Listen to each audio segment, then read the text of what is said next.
Hey everybody, and welcome to a lecture on amputations and prosthetics. This is going to be a long one, but have some faith in me that I have significantly reduced it from its previous version and tried to consolidate it to meet your guys' needs the best of my ability. Jumping into amputations. So in the US, there is a rate of 52.4 amputations per every 100,000 people. Most lower extremity amputations are related to vascular disease or diabetes, but most upper extremity amputations result due to trauma. So, motor vehicle accidents, falls that have substantial trauma, crush injuries, those types of things. The minority of amputations related to malignancy or there are a minority of amputations that are related to malignancy or congenital limb anomalies, and so that's going to be things that people are born with or cancerous malignancies.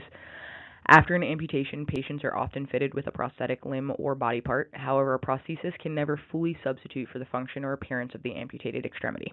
Patients should be fit for a prosthesis after edema has been reduced and muscle atrophy is stabilized. And so that's going to mean that the limb size is stabilized and so that the prosthesis can be fit for so that there's not a fluctuation in fit. Something that's important to know for clinical application is that the most common reasons for amputations are peripheral vascular disease, meaning that the presence of other comorbidities may impact patient activity tolerance and rehab potential. And we need to take into consideration that patients aren't just experiencing an amputation, but that they are experiencing an amputation in the context of their whole person. Different types of amputation. So we've got closed or open, and I don't know that your NPTE exam really harps on this too much, but I will touch just a little bit. So our closed amputations are going to be what we typically see, where we're able to close the skin and suture it.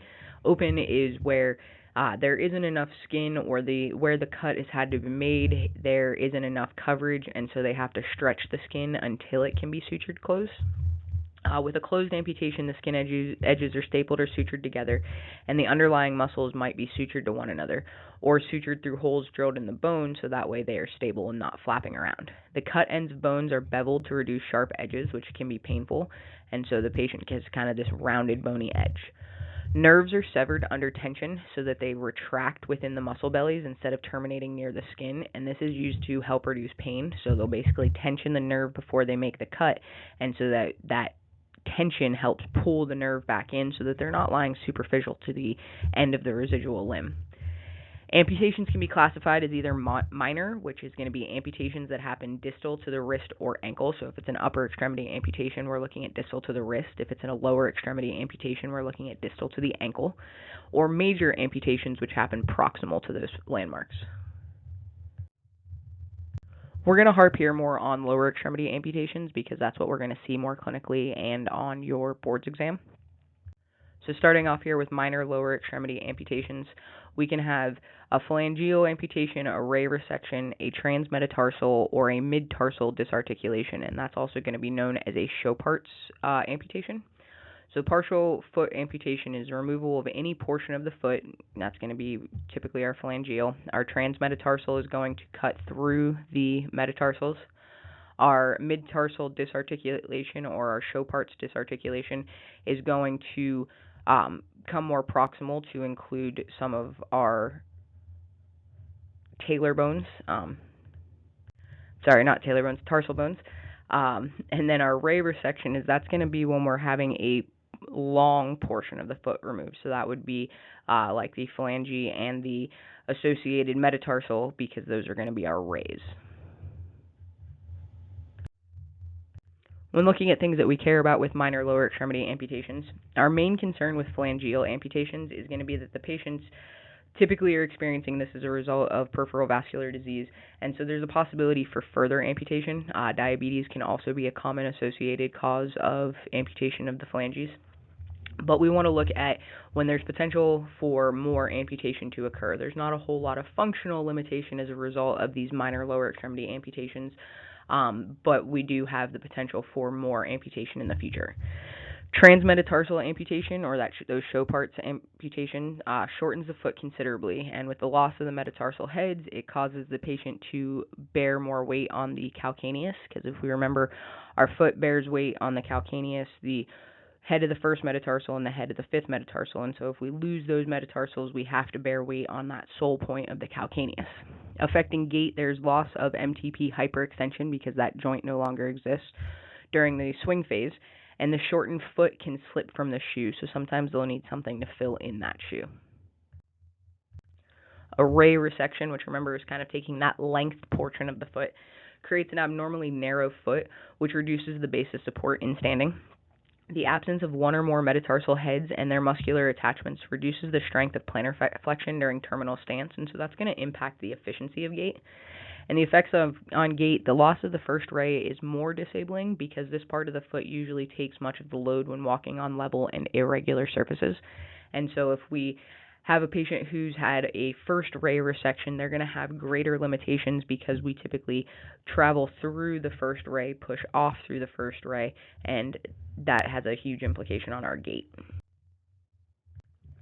Chopard's disarticulation, remember that's going to include more of our tarsal bones. So this involves amputation between the talus and the navicular on the medial side of the foot and between the calcaneus and the cuboid on the lateral side of the foot. And what they do is they make the cut through the bones there, and then the muscles, the triceps surae, are kept intact, and the dorsiflexors are transected, which causes the foot to be held in a more plantar flexed position unless the Achilles tendon is sectioned or shortened. Standing on a plantar flexed foot places stress on the scar site, and so the effects of gait that we can see are reduced weight bearing on the surface of the foot with it in plantar flexion because that's going to be painful, and there's severe compromise of terminal stance. Taking a look at major lower extremity amputations, I'm going to actually start at the bottom of this list because amputations tend to happen distal to proximal. And so our Symes amputation is going to be transection through basically the malleoli. We'll talk about it a little bit more, but it's a removal of the foot with maintenance of the calcaneal fat pad. And then we can come up from there and we have a transtibial, which can also be known as a below knee amputation. We can have a knee disarticulation, which is just basically removal of the leg at the knee. We can have a transfemoral amputation, which is also known as an above knee amputation. We can have a hip disarticulation, which again removes the lower extremity at the joint that it's referencing, so here would be the hip. And we can have a hemipelvectomy, or a hindquarter amputation, and this basically removes at the pelvis, half of the pelvis to remove that whole half of the lower extremity. This slide is a repeat of a lot of what I just talked about, so I'm going to jump down to the translumbar amputation, and that's moving up from more proximal from the last picture that we looked at. Translumbar is going to be removal of the entire pelvis and everything distal, previously known as a hemicorpectomy. This surgery requires creation of urinary diversion and a colostomy bag, and we already talked about the hip disarticulation. But a hip disarticulation and a transpelvic amputation usually required because of malignancy, not typically because of trauma or soft tissue infection. So a Symes amputation is a transection of the distal tibia and fibular through the broad calcaneus bone with preservation of the calcaneal fat pad for weight bearing. And so this is an important distinction for this type of amputation because this is the highest level of amputation that a patient can have that they don't require a prosthesis for weight bearing and ambulation. These patients can bear weight on the calcaneal fat pad. It is not ideal for long-term distances, but they do have a weight-bearing ability. All the foot bones are removed and the skin overlying the calcaneal fat pad is sutured to the anterior portion of the distal shank. The residual limb tends to be bulbously shaped, so we see like a ball at the end where that calcaneal fat pad is. This results in one leg being shorter than the other. The patient can still move short distances without a prosthesis, but walking longer distances will require a prosthesis to equalize leg length and provide a more functional foot. If not, the patient would have significant back pain from an altered gait pattern. So I think I actually meant to have this slide before the last one, so where we jump into our lower extremity amputations. But before we jump too much farther into our lower extremity amputations, let's talk about upper extremity amputations.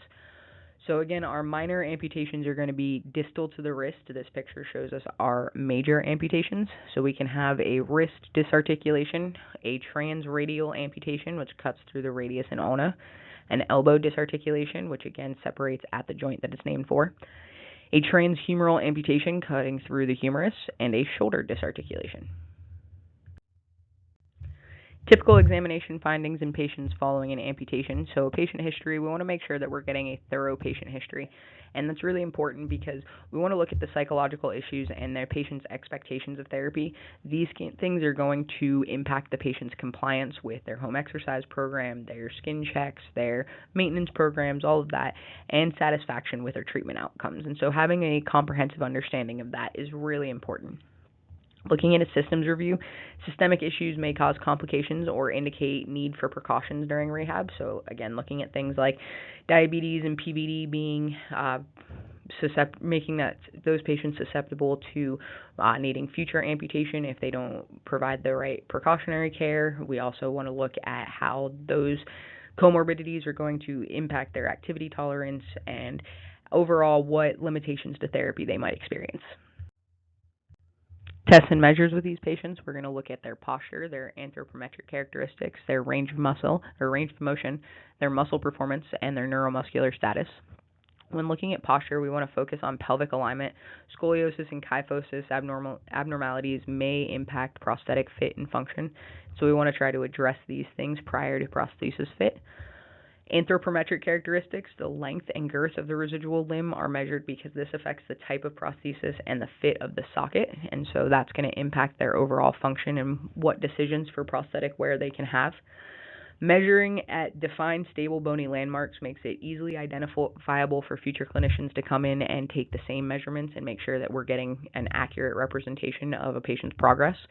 So common landmarks are going to include the acromion and medial humeral epicondyle for our upper extremity amputations, the greater trochanter for our transfemoral amputations, and the medial tibial plateau for our transtibial amputations. Girth should be measured over time to track changes, and final prosthetic fitting should be delayed until girth remains stable when edema has resolved and muscle atrophy has peaked so that the limb volume is stable and fit will remain good. Patients are going to have to make adjustments, day to day, slight adjustments with how much of a sock they need, and we'll talk about the layers of socks, but there shouldn't be these large fluctuations in fit, and so we want the volume of the limb to be stable before we're worrying about prosthesis fit. We want to make sure that we're looking at range of motion on all joints of the amputated limb and the contralateral extremity so that we have comparison. Contractures are a big risk for this population, and so if we don't pay attention to what their range of motion is starting off, then they can start developing contractures without us really realizing it. And if we don't take frequent range of motion measurements, then we can't pay attention to when those things start to develop. Contractures can develop from inactivity, faulty positioning, and muscle imbalances. Patients following lower extremity amputation are going to want to be positioned in prone as often as possible to decrease the risk of contracture. When looking at muscle performance, strength of the entire affected limb should be tested and strengthening exercises used where needed to optimize function and prosthetic use. Arousal, attention, and cognition, we need to pay attention because depression is common after amputation. Phantom limb pain can impact that depression, and residual limb pain and back pain are major contributors to depression. All of these things where they feel like their problems aren't resolving. They may be able to restore function as we're teaching them things in therapy, but they're still experiencing the pain. That can be a really debilitating factor, and so we want to pay attention for that. Pain and sensory integrity. Phantom sensation and pain are a big issue after amputation. Most patients have phantom sensation in the limb for the rest of their lives. Phantom sensation is normal, and we want to make sure that we educate patient on the difference between phantom sensation and phantom pain, because having sensations that your leg is there is different than having pain like your leg is there. And sensations are more tolerable, they're okay, they can be trippy, but if we educate patients that they exist, they typically are okay with it. Phantom limb pain we don't want to last a lifetime.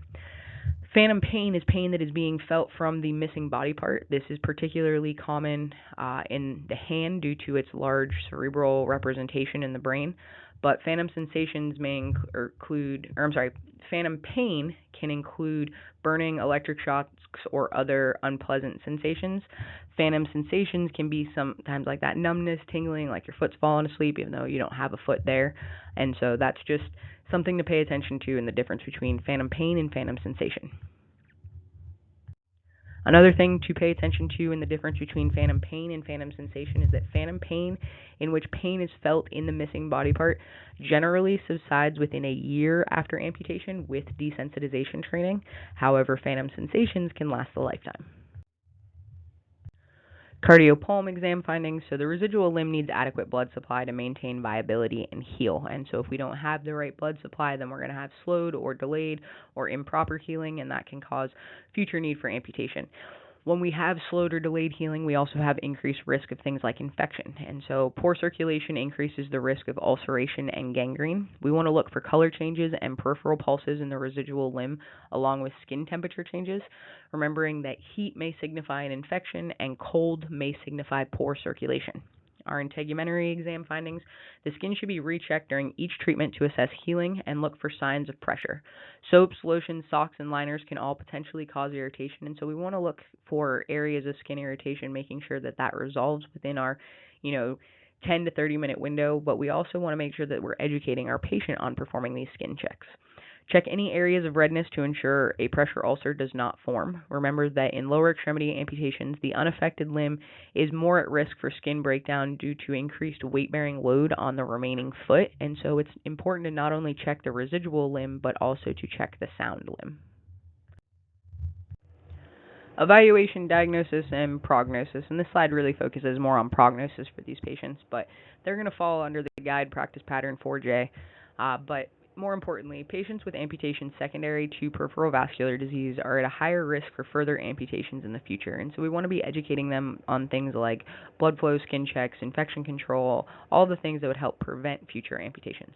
Walking with a lower extremity amputation and prosthesis increases energy consumption and reduces walking speed, which tends to result in decreased activity levels. No matter how much they try to make prosthetics lightweight, they are still abnormal and a bulky weight for a residual limb compared to a natural extremity.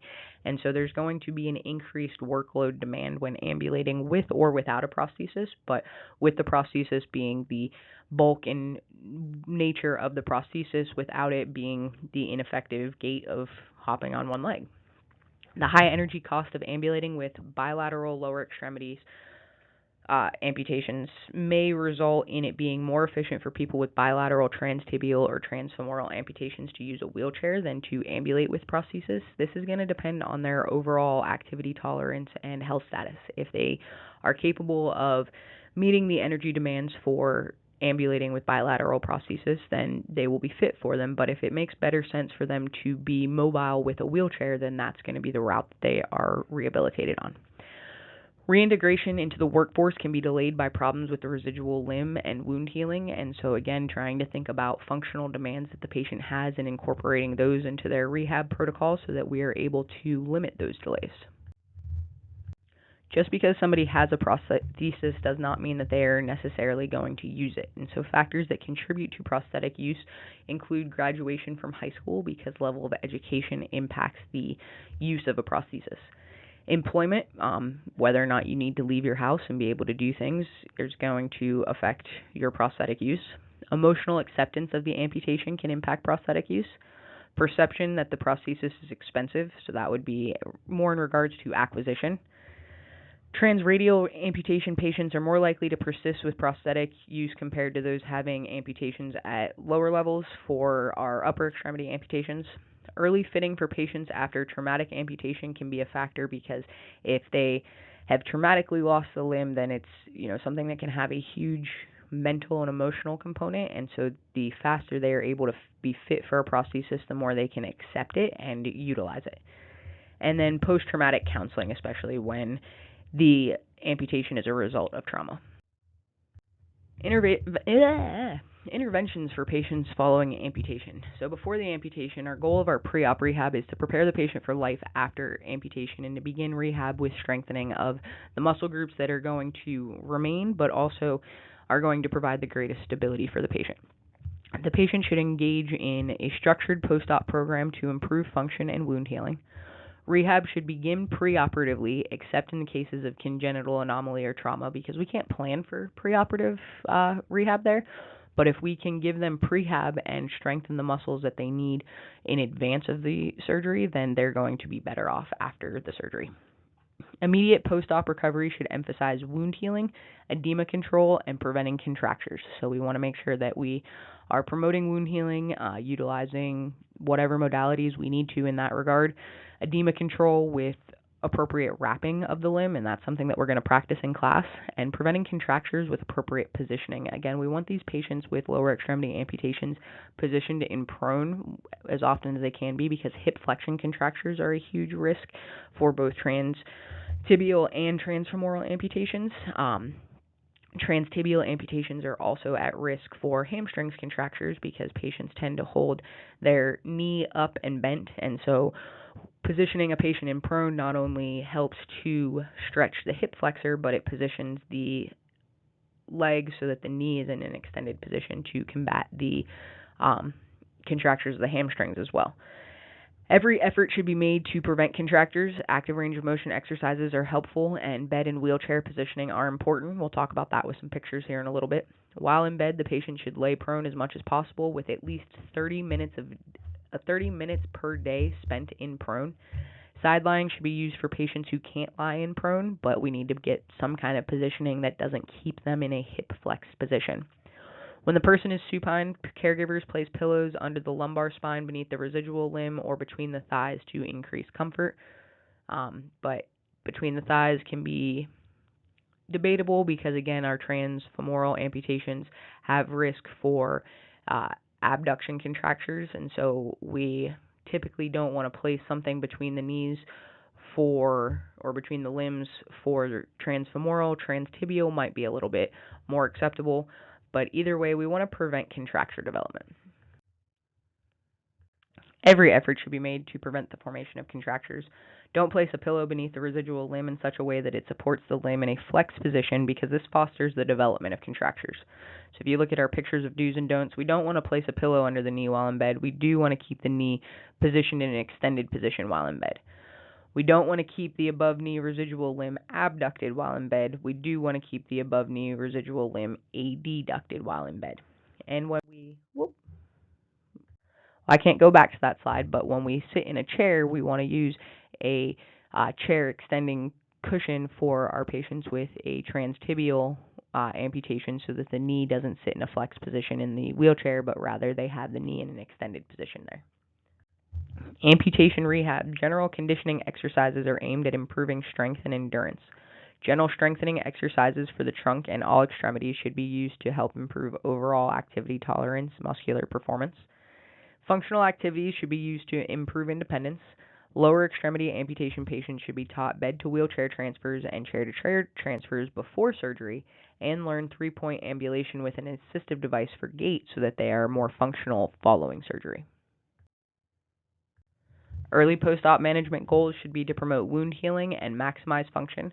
We want to begin as soon as the patient is medically stable. The residual limb care should focus on wound healing, pain reduction, edema control, joint mobility, and strengthening.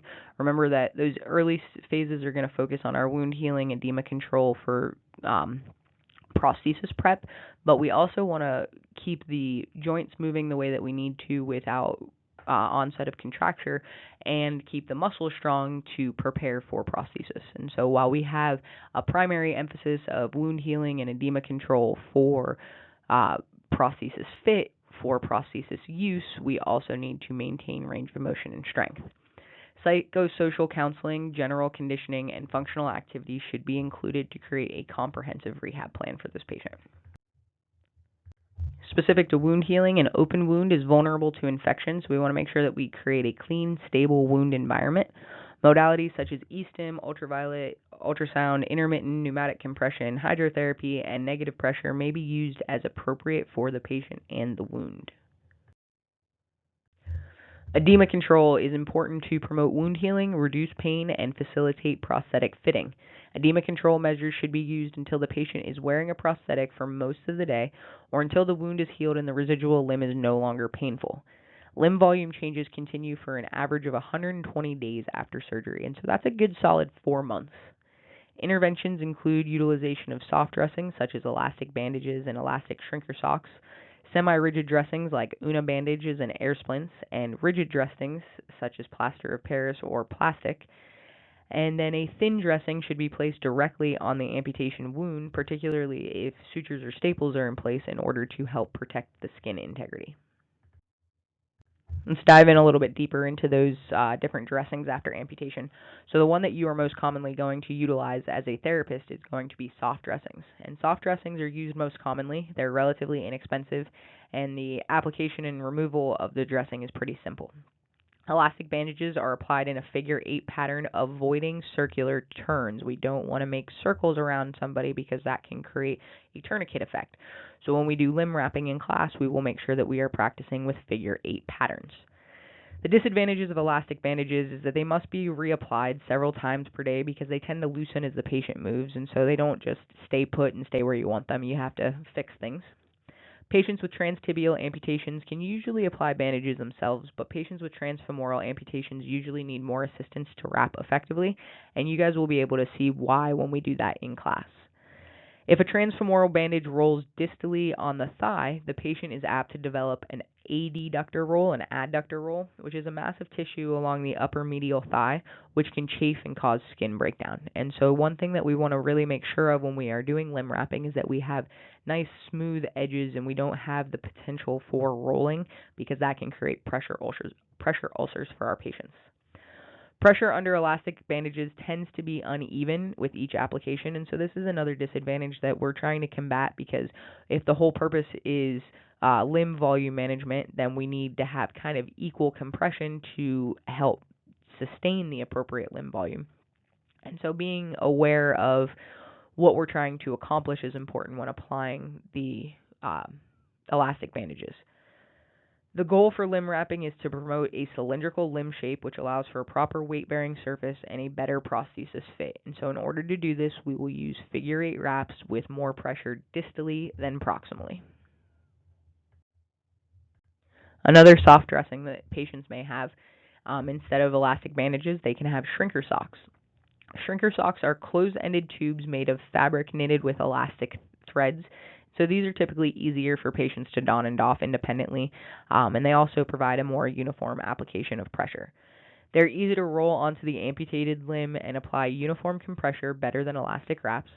Transtibial socks usually remain snugly on the distal thigh. Transfemoral socks typically require a belt with garters for suspension because of the shorter residual limb.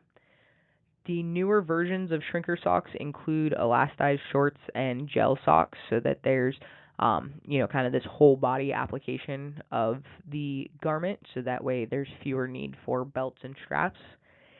We cannot use shrinker socks until sutures have been removed, whereas we do not have that limitation with elastic bandages. Semi-rigid dressings are going to be exactly what they sound like. They're not completely hard, but they're not completely flexible like our elastic bandages. So semi-rigid dressings, especially the Una dressing, helps overcome most of the problems associated with soft dressings, even though they are less commonly used.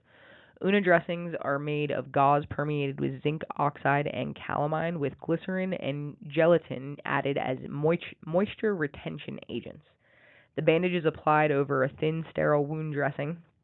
These dressings are non-extensible and adhere to the skin so that suspension and constant compression remain in place. So suspension is going to be the ability to stay on the residual limb. The compression is going to be the amount of pressure. And so we have a nice uniform pressure that's not going to slide or move on the patient with these Una dressings because it's applied directly to the skin. We already talked about that. These dressings can be placed high in the groin to help prevent the formation of an adductor roll. Again, because it's being applied directly to the skin, it's not going to have any rolling down or creating any of that bulk to create skin breakdown on the patient. The Una bandage is left in place until sutures are removed, usually 7 to 18 days, unless there is signs of infection. The bandage is removed by cutting it with bandage scissors. So then moving on, our next stage is going to be a rigid dressing. And these can also be used to reduce edema after amputation. These are going to be very hard, firm dressings that we can sometimes attach a shank to get somebody ambulating sooner after amputation on a prosthetic. The first layer next to the skin is an elasticized cotton sock. The elastic plaster is used and a reinforcing layer of regular plaster are wrapped over the sock. Cotton or Darren webbing straps are plastered in place to provide suspension to hold the dressing in place. Rigid dressings remain on the residual limb until suture removal as long as no infection is present. The rigid dressing may be the foundation for an immediate post-op prosthesis known as a POP or IPOP if a pylon with a foot is plastered into the dressing. So that would just be like this pole that has a foot attached to it that is plastered into the rigid dressing that goes over the residual limb so that they can begin ambulating with this immediate post-op prosthesis. Rigid dressings increase wound healing faster and stabilize the volume of the residual limb, accelerating the process of rehab. However, they're very hard and difficult to access to assess for infection and wound healing, and they also, because of them being harder, they are heavier, and so it has to be the appropriate patient population that we use these rigid dressings for. Sometimes a window is plastered in place for wound examination because of that drawback.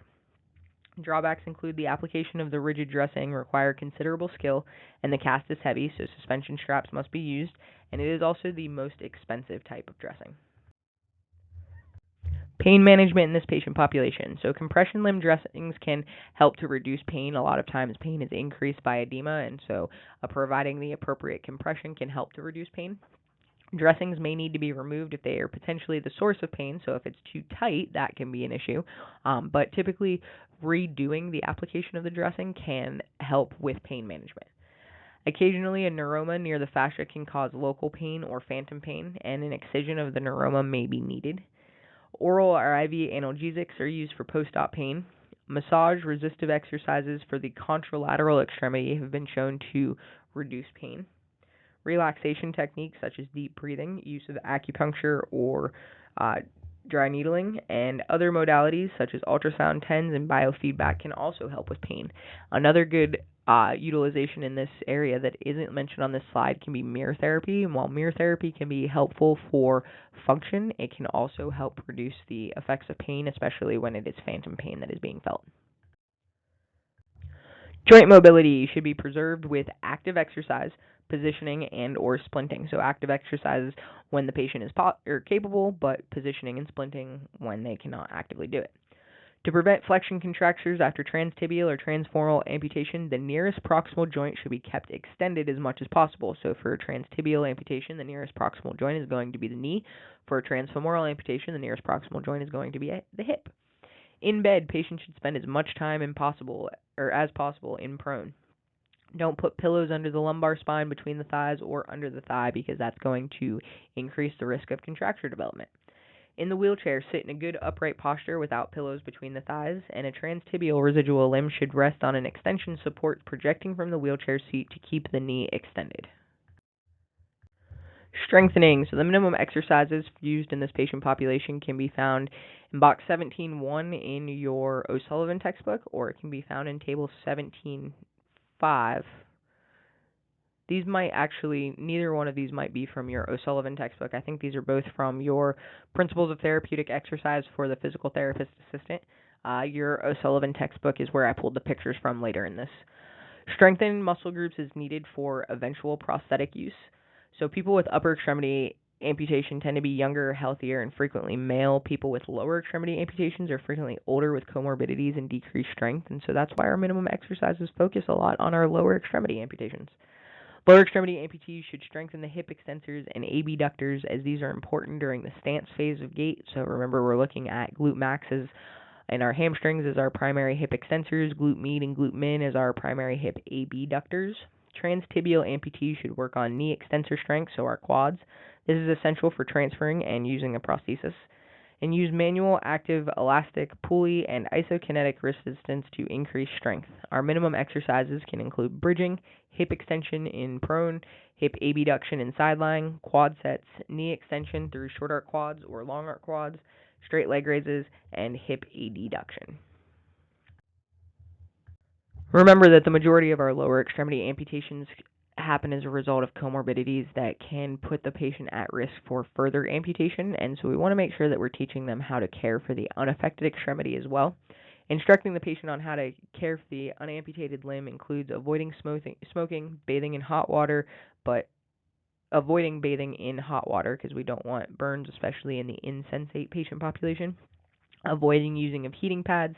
Avoid using feet to avoid exposing feet to a fire or a radiator. Avoid wearing circular garters because this is going to cut off blood flow. Avoid using chemical corn callus removers. Avoid walking barefoot. Always put shoes on. Avoid wearing shoes without socks or hose. Avoid wearing hose with men's holes or elastic tops. And avoid wearing flip-flops. Would not ever work for me.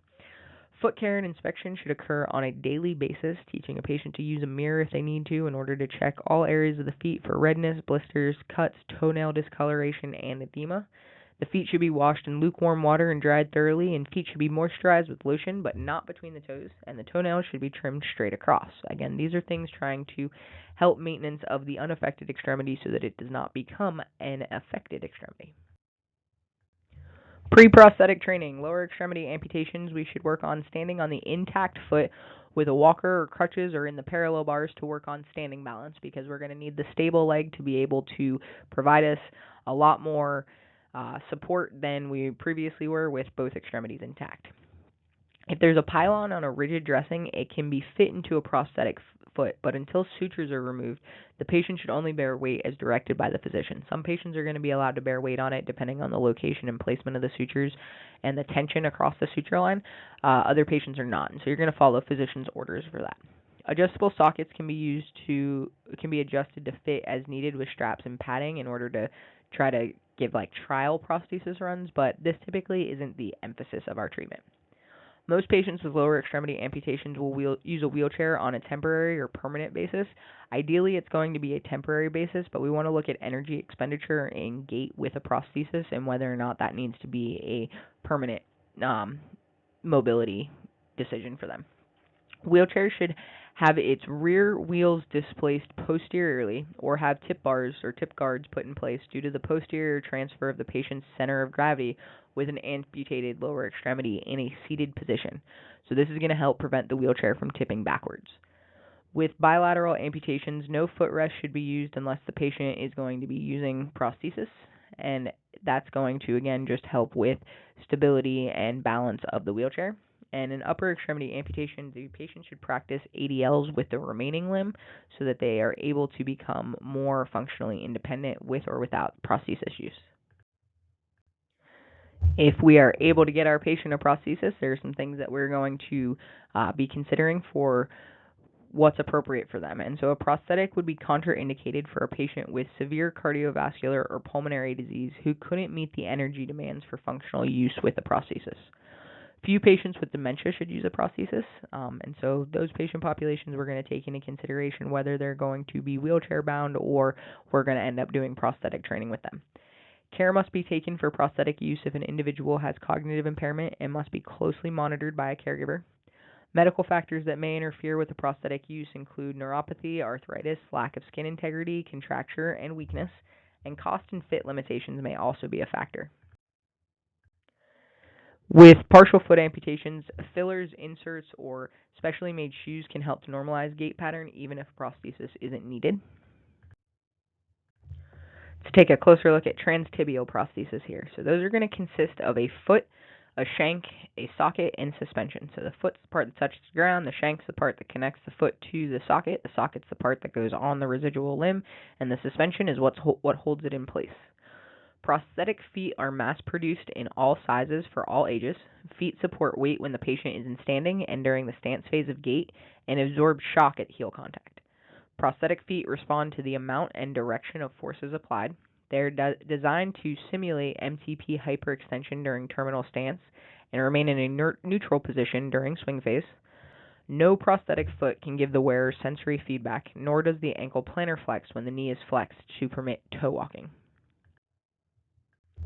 So looking at the feet more specifically, they are classified as non-articulated or articulated. So articulated just means that it has a hinge somewhere in it. It can bend somewhere. Non-articulated means that it doesn't bend. Non-articulated have no separation between the foot and the prosthetic shank, but do permit some passive motion in all planes. Non-articulated feet further classified by how much energy they can store during the stance phase and release during the late stance and early swing phase. Non-articulated feet are relatively lightweight and durable. So a sack foot or a solid ankle cushion heel is the basic non-articulated foot, and it's going to be the most common one that we'll see. It consists of a rubber-like compressible heel, a rigid longitudinal support known as the keel, and a rubber-like toe section and an overall covering to make it look like a foot. At heel contact, the heel cushion is compressed. At late stance, the person transfers weight forward. The foot hyperextends at the junction between the distal end of the keel and the toe section. And the sack foot is inexpensive and is available in the largest size ranges, including designs to accommodate high heels, designs that have a flexible keel to accommodate walking on uneven surfaces. And so everywhere it says keep in this slide is supposed to say keel because autocorrect. Here's some pictures of a sack foot. So you've got your heel cushion, your toe section, your keel in the middle, and then it's surrounded to look like a foot. I would be familiar with these images. A dynamic foot or an energy response foot is a non-articulated foot that stores energy. And so this is going to be when we think of prostheses used by athletes. They have an elastic element that the wearer stresses during the early stance or mid stance, and it recoils during late stance, which simulates the propulsion action of the triceps surae at push off. So it gives us kind of that more efficient toe off that I'm looking for. Flex foot is an example of a dynamic energy foot. It has a carbon fiber leaf spring extending from the toe to the proximal shank and a carbon fiber heel section. The long leaf spring stores considerable energy as the wearer moves forward onto the foot. These are considerably more expensive than a sack foot and why we only see them in a specific patient population. So this is going to be an example of a flex foot where we can see it stores the energy as the patient moves through the phases of gait so that it kind of springs back. I would also be familiar with this picture. And this just shows you the picture of an articulated foot. So it's a single axis foot where it can bend at the ankle. It has a plantar flexion bumper and a dorsiflexion bumper so that it doesn't move too far in either direction. But we see it has an axis that it bends around, making it articulated. So the shank is going to be the portion of the prosthesis between the foot and the socket. And if you look at the picture over on the right, we can see the foot is the part that goes on the ground. The shank connects the foot to the socket. The socket's the part that goes on the residual limb. The suspension is what holds it in place. The shank itself must be rigid enough to support the wearer's weight. Most shanks are shaped to match the contour of the contralateral leg. We can have exoskeletal or endoskeletal shanks. Exoskeletal have a rigid weight-bearing plastic or wood shell. Endoskeletal consists of a central weight-bearing metal or plastic pylon with a cosmetic cover. I would say that endoskeletal tend to be more common. The pylon allows for slight adjustment of alignment, and some newer models have shock-absorbing mechanisms. A torque absorber may also be installed to help absorb transverse stresses that would otherwise be transmitted to the skin of the limb. And this is helpful for patients who are going to do things like play golf, where they're going to have kind of that torsion motion at where the prosthesis is being fit, or walking on uneven terrain, again, because we're going to reduce the shearing forces on the skin because of that modulator. The socket is very important because it contacts the patient's skin directly. Remember, the socket is what goes on the residual limb. So it is custom made of plastic that is entirely rigid or flexible on the inside with a rigid external frame. Flexible plastics are thought to dissipate heat more effectively than rigid sockets, but they are more time-consuming to make. There are areas of the residual limb that tolerate pressure better, and sockets are designed to make contact directly in these areas. Those are going to be important to know. We'll talk about those in the next couple of slides. There are areas of the residual limb that do not tolerate pressure well, and they are prone to skin breakdown. The socket should not weight bear through these areas. These are critical to know. So if we look at weight bearing within a socket for a transtibial amputation, areas that tolerate pressure are going to be the patellar ligament, the triceps surae muscle belly, and the pes anserinae or medial tibial flare. And these are going to be areas where if we see redness when the patient takes the prosthesis off, we're looking to make sure that it resolves, but it's okay to see redness in these areas. Areas that don't tolerate pressure are going to be our tibial tuberosity, our tibial crest, our tibial condyles, our fibular head, our hamstrings tendon, and the distal ends of the tibia and fibula. If we take the prosthesis off and we note that our patient has redness on any of these areas, that is a problem. We want to make sure that our patient is not having pressure placed on these areas because they are not pressure tolerant. Our transtibial sockets, our most common is going to be a patellar tendon bearing, and it's a basic transtibial socket. Although there's some loading throughout the residual limb, it's primarily weight bearing through the patellar tendon. The patellar tendon bearing socket has a prominent indentation at the patellar ligament so that the highest pressure is over the mid-patellar ligament. Newer socket designs include total surface bearing sockets that have the basic contours of the patellar tendon bearing, but are designed to be worn with a compressible liner and are suited for suspension by distal attachment. They're most appropriate for short, fleshy residual limbs, so when we don't have a whole lot of limb left below the knee. Transtibial sockets are worn with one or more interface liners. So our oldest type of liner is a thermoplastic foam concentric replica of the socket. It helps to cushion the liner to make it easier to alter the size of the socket. As the residual limb atrophies, the prosthetist can add material to the inside of the socket, and the flexible liner creates a smooth surface against the wearer's skin. The patient also wears socks in addition to the liner. I would say that our more common liners are going to be a silicone, and we'll probably see that at hanger, but they're going to have socks that also go underneath of the liner. And so these are made of wool or cotton or an Orlon acrylic, and the thickness is described by the ply or the thread thickness. So one sock can be 5 ply thick, and they can alter how many socks they are wearing based on trying to reach an attainable ply so that there's a snug fit of the prosthesis. If a patient gets more than 15 ply socks, then that's too much. We need to have them refit. So if we see a patient approaching 12 ply as they're donning their prosthesis, we're going to pay attention for that. We might, encourage them to be refit because they've probably had some limb volume changes. And so if there's not as much girth in the limb, they're needing more socks to fill the space. But it's not as good of a fit so that it becomes more detrimental to their gait and their functional mechanics. And so 12 to 15, we're going to start referring them for back to the prosthetist to be refit. But we don't want them to exceed 15 ply socks. Needing more than 15 ply is grounds for refitting. PTA should monitor to refer when patients don 12 to 15 ply. A nylon sock worn next to the skin provides a smooth surface to reduce abrasion, and the patient may wear a liner made of silicone, polyurethane, or sometimes a gel-filled or mineral oil-filled channels to equalize pressure within the socket. Remember that suspension is what holds the prosthesis in place. The prosthesis must be suspended during swing phase of gait or any time that the prosthesis is hanging. So anytime that extremity isn't in a weight-bearing position, something has to hold that prosthesis on. There are several methods of suspension. We can have a supracondylar cuff suspension, which is the simplest and least expensive and most adjustable method.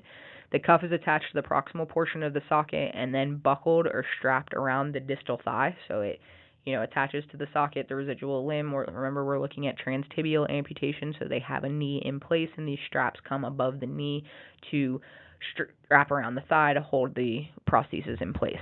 They may be augmented with a waist belt and a fork strap, which extends anteriorly from the waist belt to incorporate down to the prosthesis and incorporates an elastic segment for improved movement, but gives it better security of placement up high. Rubberized sleeve suspension is going to be when the patient wears a rubberized sleeve from the distal thigh to the proximal portion of the prosthesis, and that creates a smooth contour about the knee that kind of gives it this suction to hold into place. The drawbacks is that it requires 2 strong hands to don and will not fit a very large thigh, and so the patient has to be strong enough to be able to don this type of suspension, and they have to have an appropriate limb size. We can also see a silicone liner and metal pin suspension, where we use a silicone liner and metal pin that lodge into a receptacle in the proximal portion of the shank. So the silicone liner wraps around the end of the residual limb when it has a pin on the end that pops into the prosthesis. The liner squeezes proximally while creating a large suction distally, and that again helps hold the prosthetic in place. Drawbacks are the distal suction may compromise skin health. We can also see supracondylar suspension, where the contour of the socket brim is designed to provide the suspension, and so it's the socket itself that the suspension is coming from. And this features a brim that extends over the medial and lateral femoral condyles, and the socket covers the patella to accommodate a very short residual limb. These are going to be more common in our, again, shorter transtibial amputations. Donning is easy because the patient doesn't have to fasten any straps or buckles, but drawbacks include that the prosthetic fit is not readily adjustable because this is built into the socket design. The oldest mode of suspension is going to be a thigh corset suspension that consists of leather or flexible plastic corset around the thigh secured with straps or lacing. The corset is attached to the socket by a pair of metal sidebars with single axis hinges, and it provides mediolateral stability and is readily adjustable and supports some weight on the thigh so that it helps to decrease the muscle strength required for prosthesis management. Drawbacks of the thigh corset suspension include that they are more difficult to don than other types. They can cause pressure atrophy of the thigh. They retain heat, they're heavy, and they are bulky at the knee. So when being fit for a prosthesis, the prosthetist is going to adjust some things about the alignment in order to achieve the mobility and stability needs of the patient. So alignment is adjusted to optimize stability and ease of movement. In the sagittal plane, the socket is flexed slightly to enhance quad function, to reduce the tendency of the residual limb to slide downward in the socket, and to increase loading on the patellar tendon. The farther anterior the prosthetic foot is placed relative to the socket, the more stable the prosthesis. So we're not going to see as much knee flexion when we have the foot anterior to the socket. When we have the socket posterior to the foot, we get decreased knee flexion.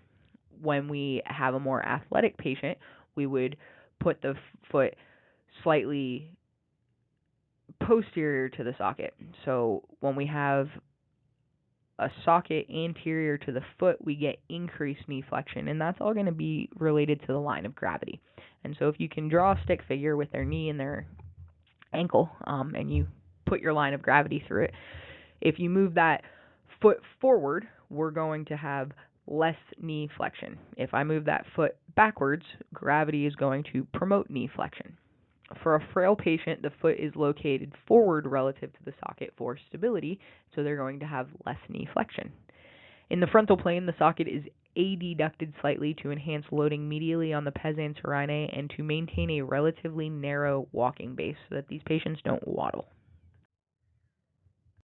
For a transfemoral amputation, the prosthesis is going to again consist of the foot, the part that's on the ground, the shank that connects the foot to the prosthesis, or the socket rather.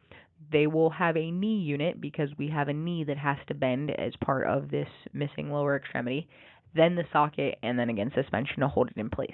Any foot can be used. The sack and the single axis are probably the most common, but the sack is going to be better for people who are hesitant to bear weight because they'll plantar flex with less force than an articulated foot. The shank can be endoskeletal or exoskeletal, but again, exoskeletal is probably going to be your more common.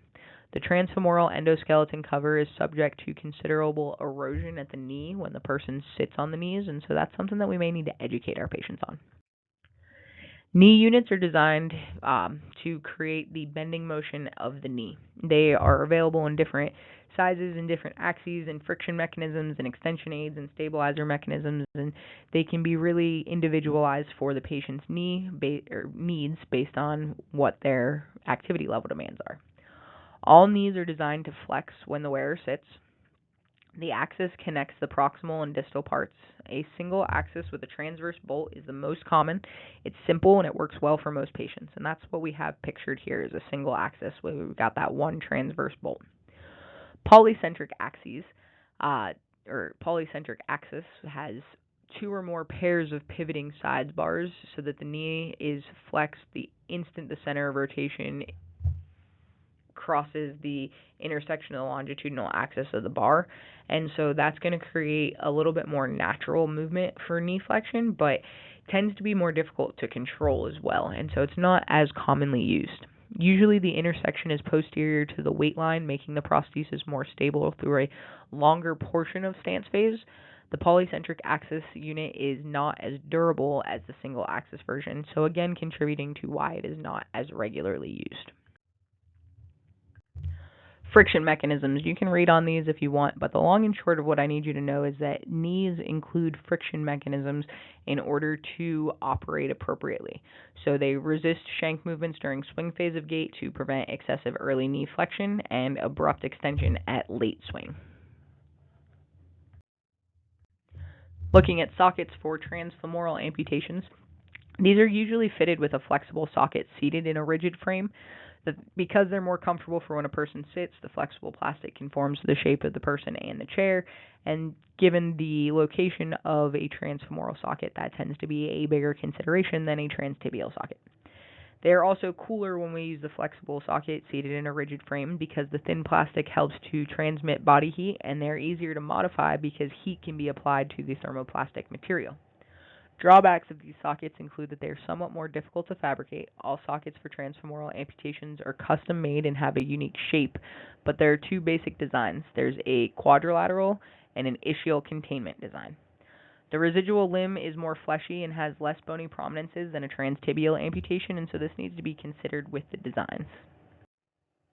Our quadrilateral socket has the ischial tuberosity rest on the posterior brim of the socket and supports considerable amount of the weight. So our ischial tuberosity is going to be our primary pressure tolerant area. The anterior wall has a sizable convexity over the femoral triangle to disperse the contact force over sensitive structures in this area and provide posterior directed force to maintain ischial seating. So again, keeping that ischial tuberosity as our primary pressure tolerant area and weight bearing area. The medial brim is level with the posterior brim, and the lateral and anterior brims are about 2.5 inches higher. If we have a medial brim that is too high in these patients, we can see typically like an abducted gait or lateral bending because the patient's trying to take pressure off of that medial wall, pushing in on their medial leg. Ischial containment sockets extend above the ischial tuberosity with the medial brim covering part of the ischiopubic ramus. The anterior wall is somewhat lower than the posterior wall, and the mediolateral width of the ischial containment socket is relatively narrow. The socket is intended to provide greater stability to the femur than the broader quadrilateral socket. Whether utilizing a quadrilateral or ischial containment socket, the sockets must accommodate the greater trochanter. The proximal brim of the socket must not press excessively on the ischiopubic ramus, and sockets can be made of either flexible or rigid plastic. Here's just a picture of the ischial containment where we can see that we're extending above the ischial tuberosity, getting up to that ischiopubic ramus. Weight bearing in a transfemoral socket. So where are we allowed to put pressure? We can put pressure on the distal lateral femur. We can put pressure on the ischiopubic rami. We can put pressure on the greater trochanter. Take all of those things back. We cannot. I was like, this doesn't make any sense. These are pressure sensitive areas, so we cannot put pressure on the distal lateral femur. We cannot put pressure on the ischiopubic rami. We cannot put pressure on the greater trochanter, and we cannot put pressure on the adductor longus tendon. So these are areas that we want to avoid pressure because they are sensitive to pressure, and we can have increased skin breakdown and difficulties with healing as a result of that. Where we do want to see pressure, where it's okay if we have redness upon removal of the prosthesis, is going to be over the ischial tuberosity, the lateral residual femur, and the posterior thigh. So those are okay to see redness in. Obviously, we want that to resolve, but if we see redness on any of those first four areas, then we want to talk to the prosthetist about readjustment because something is not fitting where it is supposed to be for this patient. I would be familiar with these. Suspension for a transfemoral prosthesis usually involves suction that is controlled with an air expulsion valve in the distal portion of the socket. Total suction suspension ends up eliminating the need for a sock or liner. Sockets must fit snugly at the brim and the residual limb volume not fluctuate for this to work. And so if a patient is going to have volume changes, then they're going to need the socks to make things fit well, and so then that's not going to allow for the suction mechanism to work the same way, because we can't press the air out and suction to a sock the same way that we can suction to the skin. Total suction optimizes control and is the lightest mode of suspension. We also have partial suction, which involves the use of a suction valve. The pressure differential is not enough on its own, so additional suspension must be used. This is a Cadron polyester webbing belt that's wrapped around the lower torso called a Silesian belt. This is the Silesian belt, and it controls the tendency of the prosthesis to internally rotate during donning and resist abduction of the prosthesis so that it holds it in place for appropriate gait mechanics as well. An alternative to the Silesian belt is the pelvic band that consists of a single axis hip hinge attaching superiorly to a leather belt around the torso and then distally to the socket.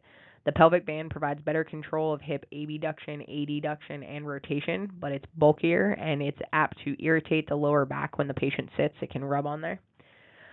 Osseointegration is a new concept that's being explored that has suspension secured proximally with the hardware that's attached to the skeleton of the patients. So it's basically like putting a pin into the distal end of the bone. These patients have greater comfort, function, and quality of life, but it requires meticulous surgery and prosthetic fitting, and so isn't appropriate for all patients. So just like we have alignment considerations for a transtibial prosthesis, we also have alignment considerations for a transfemoral prosthesis. The prosthesis is aligned with the socket in slight flexion and adduction. Flexion helps to facilitate hip extensor contraction and helps to control the knee during early stance phase. And the adduction positioning helps to stabilize the hip abductors and minimize lateral trunk lean during stance. Placement of the knee axis depends on the patient and what type of knee the prosthesis has. A weak patient needs the knee axis aligned posteriorly to the line between the trochanter and the ankle to provide maximum stability. Again, that's going to have to deal with where our center or our line of gravity falls. If our line of gravity is falling anterior to the knee axis, then it's going to push it into more extension to provide that stability. If that line of gravity falls posterior to the axis of rotation at the knee, like we would want in our stronger athletic populations, then we're going to get more knee flexion for improved mobility. If the knee is hydraulic, then the knee axis must be placed slightly anterior to the line between the trochanter and the ankle in order to get the appropriate flexion that it needs. So once a patient has their prosthesis, we have to teach them how to use it. Before we begin, we want to ensure proper fit, because if it doesn't fit right, then there's no real sense in doing a whole bunch of training. And then we'll start with dressing. So we want to teach them to don their undergarments, then basically get the prosthesis dressed. So put the pants on the prosthesis, put the shoe on the prosthesis, and then don the prosthesis. We will also work on transfer training. So our bed to chair, the patient must place the unaffected leg closer to the chair, lean forward at the waist, and rise to standing. A sitting technique also requires the stronger leg to be closer to the chair so that the patient can feel the chair with the back of the sound leg and benefit from hip and knee extensor strength. And then we're going to start transfer training with a sturdy armchair or wheelchair, then work towards transferring to or from the toilet, car, or other seating surfaces where things are less steady or stable. In order to restore function, we need to emphasize balance and gait training following prosthesis and fitting and use. And so the goal is to get equal weight bearing on the prosthetic and the unaffected leg, or on both prostheses if it was a bilateral amputation. Fear of falling is a big factor to help patients overcome because they have this foreign device attached to them, and so there's a big fear of falling due to uncertainty, and we have to help patients be confident with that. The patient has to be able to shift weight completely onto the prosthesis to advance the sound leg in taking a step, and so they need to be able to feel stable and steady when standing on the prosthetic leg. PNF techniques and body awareness training have been found to help, but also part task training of gait instead of whole task training was found to help in one study. Using parallel bars or a harness or frame units can help a patient feel secure when first gait training, especially if that fear of falling is a limiting factor. Frail patients may benefit from a tilt table to first get used to standing in a prosthesis. Two-wheeled walkers help to prevent the halting between steps for patients, and they provide a more efficient gait pattern than your standard walker. And specific exercises for gait preparation have been developed. You can look at Table 12.5 in your O'Sullivan textbook or your Cameron and Monroe textbook. So Table 12.5 actually comes from your Cameron and Monroe textbook, but your exercises for lower extremity prosthetic patients that you can find there, we've got side-to-side shifts, forward-backward shifts, single limb stance, sidestepping, braiding or karaokes, ball rolling, elastic band exercises, knee flexion and extension, leg swings, and heel strikes. During performance of all of these gait and balance training exercises, we're going to have wearing on the residual limb, especially within the prosthesis. And so it's important to also educate our patients on the prosthesis wearing schedule and what we need to be mindful of. So the patient needs to participate in rehab, but also protect the skin on the residual limb. And so initially when we're doing these gait and balance exercises, we're going to take a lot of time to stop and check the skin, don and doff the prosthesis in order to be able to check the skin. And so that's going to give the patient a lot of practice in those areas as well. Initially, the patient should wear the prosthesis for 5 to 15 minutes, then remove to check the skin. We're looking for areas of redness that are okay over our pressure-tolerant areas. We don't want redness over our pressure-sensitive areas. The period of wear time can gradually be increased to tolerance. So, if we're going 15 minutes and everything's fine, then we can try to kick it up to 30 minutes before we're checking out those the skin for areas of breakdown or pressure, but we want to make sure that we're gradually increasing it. Frequent removal and reapplication is important to allow practice for donning and doffing of the prosthetic. Also, while working on balance and gait, we're going to be looking to address gait deviations. And so causes of gait deviations are going to be different in patients following an amputation and use of a prosthetic than necessarily the general patient population. Gait in a prosthesis will look a little bit different than normal gait, and gait with a transtibial prosthesis is characterized by a longer step length, step time, and swing time, as well as higher activity in the biceps femoris on the amputated leg. Gait deviations may be caused by a combination of anatomical and prosthetic causes, and so it's important that we look at all contributing factors for these patients. Anatomical limitations that can affect gait include a lack of distal sensation, muscle severance, skeletal discontinuity that prevents closed chain action during stance phases, and pain in the intact knee. Correctable anatomical causes of gait deviations include pain, contractures, muscle weakness, instability, incoordination, and slow gait velocity, and we know how to treat all of those things. Prosthetic limitations that can affect gait include weight asymmetry, limited excursion of the prosthetic feet, improper donning, use of an inappropriate shoe, socket misfit or malalignment, malfunctioning components, or improper prosthesis height. This is Table 31.3 from your O'Sullivan textbook that goes over the gait deviations, what the prosthetic cause is, and what the amputee cause is or person cause. This is a pretty comprehensive list, and if you understand things from this table, please go ahead and study it from this, but I prefer the table that is in your PTA exam book. And so I went ahead and created a table in here that covers those that are listed in your PTA exam book.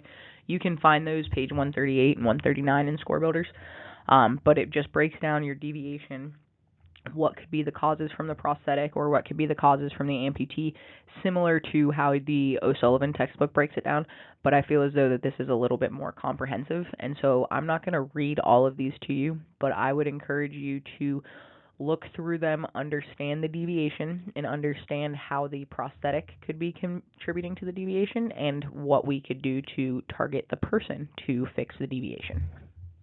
There are 2 slides of this. So you've got this one for these 4: lateral bending, abducted gait, circumducted gait, and excessive knee flexion during stance. And then vaulting, rotation of the four-footed heel strike, forward trunk rotation, and medial or lateral whip. Caring for the residual limb and the prosthesis. So the skin should be protected against abrasions that can make wearing the prosthesis uncomfortable. Patients won't wear them if it is uncomfortable. The patient should check their skin every evening. Reddened or discolored areas should resolve within 10 minutes. If not, the patient needs to see the prosthetist for a fit adjustment. Flexibility and strength should be maintained to remain functional with the prosthesis. And prosthetic care involves keeping the socket clean, wiping it with a damp cloth nightly, brushing the knee unit and articulated foot to remove any debris, and inspecting the appliance for signs of wear or malfunction. If they find any, they should return to the prosthetist to ensure that those things can be fixed. Advanced activities for patients following amputation can include climbing stairs and curbs, kneeling, stepping over obstacles, running and jumping, transferring in and out of vehicles and driving with a lower extremity prosthesis, bicycling with a toe clip for the amputated side, skiing with short rudders attached to ski poles, running with a pair of flex feet, and sports training. And then our upper extremity amputation advanced activities might include musical instrument instruction with adaptations or using the sound hand. Special TDs can be used for holding a bowling ball, golf club, or baseball glove. Positioning, I feel like we've hit on a lot at this point, but just to cover it up one more time, the general principles are the same for both transtibial and transfemoral positioning, is that we want to prevent contractures. And so we want to position them so that they're not in an abducted or hip flex position for transfemoral, and we want to avoid knee flexion for transtibial. We'll utilize side lying when they can't get into prone, but we most commonly want to try to position them in prone as often as possible and limit use of pillow propping under the legs, in between the legs, or behind the back when they are in supine. Exercise programs. So what things can we do with the patient who has their prosthesis or doesn't have their prosthesis? So with or without the prosthetic available to the patient, we still need to have proximal strengthening in order to be able to manage the prosthesis. And so we can do residual limb quad strengthening with quad sets or straight leg raises. We can do residual limb glute max strengthening and sound limb quad strengthening with that picture on the top closer over to the right. That's going to help us give that kind of reciprocal activation for gait. We can have glute max strengthening, which we see there with our glute squeezes, whether that's in prone or supine. We also have glute max strengthening with our prone leg raises, but we are also getting pelvic rotation with that for gait purposes, and so we can see that in that far right picture. Jumping down to the bottom left, we can see a residual limb hip flexor stretch similar to utilizing the Thomas test position. And then our bottom right pictures there are all going to be ways to implement glute med strengthening, with the majority of those hitting both the sound limb and the residual limb. Working on balance for standing with the prosthesis, we can work on single leg balance on the sound limb, where it's an uneven or unsteady surface, to help challenge the balance there on the left. And then the picture on the right shows the person kneeling on their sound knee, so they still have that whole extremity there. They're just kneeling on the pillow there so that they can progressively bear weight onto the prosthesis without having this kind of fear of falling. It tends to leave patients feeling more stable when they are kneeling, because they don't feel as though they're missing as much of the extremity. This is another balance activity, so we see the prosthetic legs is closest to us, and it's just about pushing the weighted ball, reaching outside the base of support, and maintaining balance with those anterior-posterior weight shifts. Here we can see standing in the parallel bars, trying to take steps backwards with the residual limb. Here we can see single leg stance, or a modified single leg stance on the residual limb, so standing on the prosthesis using the sound limb up on a step, so there's not as much weight bearing through the sound limb, but it's still there for steadying. Here we can see the rolling a ball intervention, so we would start with the patient bearing weight on the sound limb using the prosthetic limb to roll the ball, and then we would try to progress them to bearing weight on the prosthetic limb and using the sound limb to roll the ball. Top left there, we can see the therapist applying resistance to forward ambulation, and this helps to have the patient utilize that pelvic rotation to advance the extremity, especially when there is limited limb length available for hip flexor activation and they need more pelvic rotation. And then the picture on the right is going to be our clock exercise where we would do single leg balance with tapping with either the prosthetic limb, starting tapping, standing on the sound limb, tapping with the prosthetic limb, progressing to standing on the prosthetic limb and tapping with the sound limb.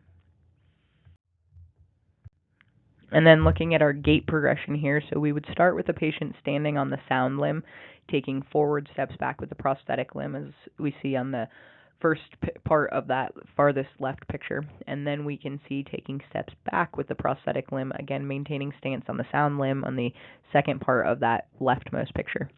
The middle picture, then we start looking at standing on the residual limb and taking steps forward or backwards with the sound limb. And then that far right picture looks at our lateral ambulation. So again, standing on the sound limb first, moving the residual limb out into abduction for sidestepping in that direction, and then progressing to standing on the residual limb and doing your abduction with your sound limb. This picture here shows the steps for a transfemoral limb wrapping. Limb wrapping is what we are going to practice in class, and so I will show you guys how to do this both transfemoral and transtibial. And we will do that with the prosthetic limbs that we have, the amputee limbs that we have in class. You can take a look at your Basic Patient Care Skills book, Chapter 11, or Principles of Thorax for PTAs, Chapter 17, for instructions on how to do this in advance. But again, we're going to cover this in class. The important part to know for residual limb wrapping is that we need to use a figure 8 technique with more compression distally than we have proximally. And then this picture shows the transtibial wrapping technique. Again, those same chapters and references from your textbook for looking at the instructions if you would like to in advance of class. So I know that was a lot of information. We're going to do a quick little recap. The PTA role in prosthetic fit assessment, and we want to make sure that the PTA is inspecting the skin for redness, abrasions, or open areas after prosthetic use. Monitor for patient complaints of discomfort or pistoning of the prosthesis, and that's going to be where the residual limb goes up and down within the socket. Report changes in residual limb volume or socket fit to the supervising PT so that appropriate recommendations or referrals to the prosthetist can occur. And educate the patient to monitor their own skin integrity daily. Assistive device use and community mobility. We will train our patients with crutches, walkers, or canes as needed based on their prosthetic use. We will typically start with them in the parallel bars to have the greatest level of stability and then progress to these assistive devices. We want to teach them the safe navigation of stairs, curbs, and uneven terrain, especially as they progress in their gait and higher function activities. Instruct them on energy conservation techniques and pacing because remember that gait with a prosthesis requires more energy than normal gait. And reinforce safety awareness to reduce fall risk in varied environments.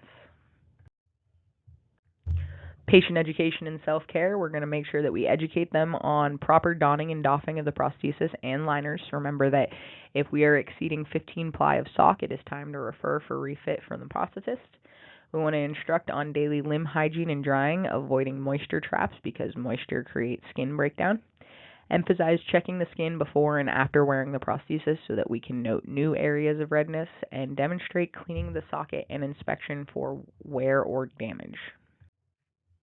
When documenting and communicating to other medical professionals, we want to make sure that we accurately document the prosthetic tolerance and usage time. So how long was the patient able to tolerate wear before they had discomfort or there was inappropriate redness that developed or any of those things. We want to note gait deviations, skin issues, or donning difficulties. Communicate patient concerns or observe problems to the PT, and use clear, objective terminology to describe our findings. Psychosocially, we want to recognize signs of depression or withdrawal post-amputation because remember there are a lot of limiting factors for a patient and it is a big life change to lose a limb, and so we need to monitor for those things. We want to encourage participation in ADLs and social reintegration, especially because that will help to manage the depression and withdrawal. We want to support the patient's body image and emotional adjustments and know when to involve the PT or refer to appropriate mental health resources. So if you feel like you are out of your scope and in too deep of water because this patient's mental emotional state can't handle it, that's something to communicate to your supervising PT and talk to your patient about potentially utilization of other mental health services to provide them the best support that they need. And finally, our contraindications and precautions for prosthetic use are absolute contraindications. We're not going to use a prosthesis on somebody who has severe cardiopulmonary conditions because of the increased energy demand. We're not going to put a prosthesis on open wounds because that can cause infection and subsequent problems from that. And we're not going to use a prosthesis on somebody with severe cognitive impairments because they aren't going to know how to monitor and check and utilize the prosthesis safely. Precautions, things that'll make us say, let me check first. We're going to monitor for skin breakdowns in patients with diabetes or neuropathy. Be cautious with individuals who have contractures or poor balance, and ensure close supervision during initial wear periods and gait training. That is the down and dirty of amputations and prosthetics. I would make sure that you come to class prepared to work on limb wrapping and the rest of the amputations and prosthetics lab. I would also ensure that you write down a couple of questions to bring with you not only to class to ensure that you clear anything up from this lecture that might be confusing, but also for hangers, so that way when you get to talk to the prosthetist, if you have any specific questions, you're able to get clearer answers from somebody who has a better scope of prostheses than I do.